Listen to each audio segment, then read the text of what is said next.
그것을 우리는 신실하신 하나님이다라고 얘기하죠. 신앙은 여러 가지로 정의할 수 있지만 우리가 하나님께서 말씀하신 대로 이루실 것이다 라고 믿는 것입니다. 하나님이 말씀하신 대로 이루실 것이라는 사실을 받아들이는 것, 그것을 신앙의 여러 정의 중에 또 한 가지로 정의할 수 있을 것 같습니다. 하나님이 약속하신 대로 애굽에서 이스라엘 백성들을 구원하셨습니다. 뿐만 아니라 하나님은 말씀하신 대로 이스라엘 백성들을 애굽에서 구원하여 광야 생활을 지나는 동안 그들과 함께 하셨습니다. 그리고 이제 그들을 이 지도에서 보시면 애굽에서 나와서 시내산 첫 번째 언약한 곳이고요. 시내산을 거쳐서 가데스바네아 정탐꾼 보냈던 곳이고, 그래서 여기서 이제 이스라엘 백성들이 40년 광야 생활을 하게 될 것이라는 말씀 듣고 40년 동안 출애굽 이스라엘가 죽게 될 것이다 라는 말씀을 들었죠. 그래서 다시 이쪽으로 여기서 바로 들어가면 되는데 바로 안 들어가고 이제 돌아가게 되죠. 그래서 이렇게 내려왔다가 지금 여기 모압, 암몬, 지금 우리가 말씀 보고 있는 이 지역을 보고 있는 겁니다. 그래서 이스라엘 백성들이 여기 요단강인데 요단강 동편에 와 있다 이렇게 이해하시면 됩니다. 그래서 요단 동편에서 이제 요단을 건너면 바로 여리고성이고 이렇게 해서 이제 가나안에 들어가게 되는 것입니다. 여기까지 하나님은 말씀하신 대로 인도해 오셨습니다. 말씀하신 대로 이스라엘 백성들을 인도하셨고 구원하셨고 인도하셨고 여기까지 오셨다면 오늘도 성경에 말씀하신 대로 나에게 반드시 이루실 것이다 라고 받아들이는 것이 기독교 신앙이다 라고 정의할 수 있겠습니다. 자, 하나님께서 이렇게 약속하신 대로 요단 동편까지 오셨다면, 인도에 오셨다면 이제 요단 동편에서 요단을 건너서 가나안 땅에 들어갈 수 있겠습니까? 못 들어가겠습니까? 여기까지 약속대로 인도에 오셨으면 이제 약속하신 땅에까지 들어가게 될 것입니다. 하나님께서 약속하신 대로 이스라엘을 가나안 땅에 들어가게 하실 것입니다. 본문은 이스라엘 백성들이 가나안에 들어갈 것을 전제하고 말씀하시는 것임을 알려줍니다. 1절에 보면 이렇게 말씀하거든요. 1절 끝에 너희에게 주시는 땅에 들어가서 그것을 얻게 되리라. 5절 끝에 들어가서 기업으로 차지할 땅에서 그대로 행하게 하려 함이라 이런 말씀하셨죠. 14절 끝에 보면 거기로 건너가 받을 땅에서 행하게 하려 하심이니라 이렇게 말씀했습니다. 지금 이 세 절을 말씀을 읽어드렸는데 이 세 절에서 말씀하는 것을 보아 1절부터 14절 내용은 그 땅에 들어가서 그 땅에 들어갈 것을 전제하면서 그 땅에 들어가서 너희에게 필요한 일이다 라고 지금 말씀하고 있습니다. 지금까지 이스라엘이 하나님의 구원과 인도하심을 많이 받고 살았습니다. 여기까지 오는 동안 하나님의 구원이 없었으면 이스라엘은 아직도 애굽에 있어야 합니다. 여기까지 오는 동안 하나님의 불기둥의 인도하심이 없었으면 그들은 광야에서 구원받지 못했을 겁니다. 그런데 지금 그들은 애굽에서 나와서 광야를 지나서 요단 동편까지 왔거든요. 여기까지 오는 동안 하나님이 안 계셨으면 이스라엘은 이미 없었을 겁니다. 애굽에게 나오기도 전에 붙잡혔든지 아니면 나와가지고 광야에서 만나는 족속들에게 다른 민족에게 패했든지 분명히 그랬을 거예요. 여기까지 오는 동안 하나님의 함께하신 인도하신 도우심 없이는 이스라엘이 지금 여기까지 올 수 없었거든요. 자, 그런데 이스라엘은 위기 때는 하나님을 찾지만 위기만 넘으면 하나님을 잊어버려요. 막 힘들면 하나님께 기도하다가 그 힘든 상황만 지나가면 기도하지 않아요. 이스라엘은 여기까지 오면서도 많은 경우에 그런 모습을 보여왔습니다. 그들은 하나님의 구원을 잊어버릴 때가 많았고요. 오히려 애국에 우리를 그냥 두시지 왜 구원에 대해서 이렇게 힘들게 하십니까? 이런 원망까지 했잖아요. 그렇게 하나님의 구원, 하나님의 인도하심 이런 것들을 많이 잊고 살았기 때문에 이제 신명기 1장부터 신명기 마지막까지 전체에서 주시고자 하시는 메시지는 그 하나님의 말씀을 잊지 말아라. 그 하나님의 말씀을 기억하라. 기억하라. 우리가 살아가는데 그 말씀 없으면 안 된다. 라는 것을 강조하고 반복적으로 강조하는 말씀이 신명기 말씀입니다. 그러면 왜 그렇게 강조해야 했는가? 두 가지 이유죠. 지난번에 말씀드렸듯이 첫 번째는 출애굽 1세대들은 애굽에서 나오면서 하나님 말씀을 받았거든요. 여기 이 시내산에서 이 호렙산이라고 지금 신명기에서 말씀하는 여기서 이미 언약을 하면서 그들은 하나님 말씀, 율법을 받았어요. 율법을 알아요. 그런데 그들이 광야에서 다 죽었잖아요. 그들이 다 죽을 동안 하나님이 이 광야를 여기서 가데스바네아에서 바로 들어가면 가나안 땅인데 바로 들어가지 않고 이렇게 돌아가게 하신 것은 그들을 광야에서 다 죽도록 기다리신 거예요.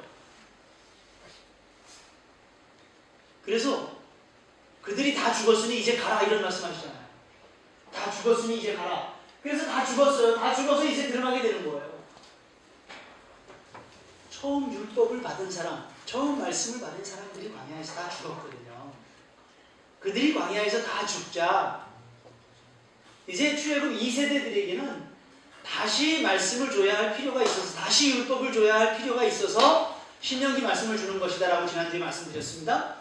또 한 가지 이유는 그들이 가나안에 들어가게 될 사람들이잖아요. 그러면 요단을 건너서 가나안 약속의 땅에 들어가서 살게 되는 1세대는 지금 이 말씀을 받는 사람들이에요. 그래서 이들은 출애굽 1세대들 이상으로 하나님 말씀을 기억하고 간직하고 순종하고 살아야만 하는 거예요. 그래서 이들에게 또 하나님의 말씀을 강조하고 반복적으로 기억하라고 말씀하시는 겁니다. 한 가지만 더 첨언을 하면 이들이 들어가서 살아야 할 땅은 출애굽 1세대들이 살았을 때 얼마나 고통스러워요. 사막을 지나고 있는 시간들이잖아요. 구름기둥이 떠오르면 텐트를 걷어가지고 짐을 지고 걸어가야 돼요. 그러다 구름기둥이 머물면 다시 텐트를 치고 거기서 몇 날이 될지 몰라요. 성경은 이렇게 표현을 했어요. 한 달이든지 하루든지 한 달이든지 1년이든지 이렇게 말씀했어요. 1년을 머물려면 그 텐트 자리에서 1년을 머물러야 해요. 하루를 머물려면 하루를 머물러야 해요. 하루 텐트 쳤다가 걷는 거 쉽지 않죠, 김 목사님? 우리 여기서는 아마 제일 텐트를 많이 치셨을 것 같아서 여쭤봅니다. 하루 만에 텐트 치고 다음날 걷어. 갑자기 비가 와가지고 저녁에 걷어라. 이렇게 되면 굉장히 귀찮죠. 네, 안 갑니다. 그 정도예요. 그게 맞죠. 하루 만에 텐트를 걷고 근데 그게 한 가정이 하는 것도 그런데 심지어 이 한 민족 전체가 텐트를 다 같이 성막까지 레위인들은 성막까지 쳐놓고 다 해놓고 그 다음날 갑자기 구름이 쭉 떠오르면 다 걷어가지고 가야 돼요. 가나안에 빨리 가고 싶은데 텐트를 쳤는데 비가 오고 바람이 불고 뭐 날씨는 여러 가지 변화가 있어요. 그런 사막의 변화를 다 겪고 있는데 1년이 됐는데도 구름이 떠오르지 않는다. 그럼 또 얼마나 조바심이 나겠습니까? 도대체 저 약속의 땅은 언제 가는가? 이 조바심이 굉장히 났을 거예요. 그래서 그들 광야 생활을 하는 그들에게는 아주 힘든 시간이었습니다. 굉장히 고난의 시간이었어요. 그런데 이제부터 요단을 건너서 가나안 약속의 땅에 들어가는 사람들에게 기다리는 땅은 하나님이 묘사하신 대로는 무슨 땅이에요? 네, 약속의 땅인데 뭐가 흐르는 땅? 젖과 꿀이 흐르는 땅이라고 말씀하셨어요. 젖과 꿀이 흐르는 땅은 정말 풍요로운 땅을 말씀합니다. 정말 풍요로운 땅. 올 봄에 비 많이 오죠? 올 봄엔 정말 비가 많이 와요. 제가 이번 주간에 행사가 있어가지고 전라북도 진안에 갔는데 5월 4일부터 꽃 행사를 하려고 날짜를 잡고 홍보를 다 하고 그래놨는데 날씨가 너무 추워가지고 꽃이 안 핀 거예요. 5월 4일인데. 그래서 이번 주는 무료 입장하고 다음 주에 꽃 피면 정식으로 돈 받고 하려고 계획을 바꿨더라고요. 그 목사님이 주도하고 그 동네에 모든 걸 주도하고 계신 분인데 그 목사님 말씀은 작년에도 너무 일찍 펴가지고 시기를 못 맞춰가지고 힘들었는데 작년에 너무 일찍 폈대요. 올해는 안 펴가지고 이렇게 힘든 거 보니 야 이렇게 일기가 흉흉하니 하나님이 무슨 사인을 주시는 거 아닌가, 우리가 더 민감해져야 할 것 같습니다. 뭐 이런 얘기를 목사님이 하시더라고요. 그 마을은 그 목사님과 교회 때문에 굉장히 부유한 마을이 된 거예요. 그런데 목사님과 교회 때문에 부유한 나라가 되고 그래서 전국에서 전라북도에서 1위는 둘째치고 전국에서 지금 몇 지 안에 들어가는 아름답게 꾸며진 마을, 잘 사는 마을이 됐어요. 그 시작은 도농교회 연결, 자매결연을 맺어줬어요. 저희가 중매를 해가지고 도시에 있는 교회와 그 교회를 자매결연을 맺어서 이 도시에 있는 교회가 주일날 반수 이상이 거기 내려가서 예배드리고 그 지역 사람들 잔치 벌려주고 이런 걸 1년에 4번을 했어요. 1년에 4번씩 그런 일을 하면서 그 마을 전체를 변화시켜줬죠. 그래서 교회가 굉장히 활성화되고요. 굉장히 활발해졌습니다. 자, 이렇게 교회가 활발해지고 활성화되어지고 그래서 마을이 잘 살게 되면 계속 교회가 부흥되어지고 사람이 많아질 것 같지만 어른들은 계속 자리를 지켜주시는데 이 젊은이들은 도회지로 가면서 교회 젊은이들이 없는 상황이 됐습니다. 이것은 지금 가나안에 들어가고 있는 출애굽 2세대들, 가나안 1세대들과 똑같은 모습이에요. 그들이 요단을 건너가서 들어갈 땅은 젖과 꿀이 흐르는 땅이라고 몇 번이나 반복해서 말씀하셨어요. 그 이야기는 내가 그 땅에 들어가면 풍요를 준다. 다른 데서 풍요를 찾지 마라. 다른 풍요의 신을, 번영의 신을 바라지 마라. 이런 메시지가 거기 담겨 있는 거예요. 젖과 꿀이 흐르는 땅, 젖과 꿀이 흐르는 땅이라고. 이 땅이 척박한 땅이고 그 땅이 정말 이 이스라엘 땅 굉장히 척박한 땅이잖아요. 그럼에도 불구하고 하나님은 반복적으로 그 땅을 향해서 젖과 꿀이 흐르는 땅이다 라고 말씀하세요. 젖과 꿀이 흐르는 땅, 거기가 풍요의 땅이다.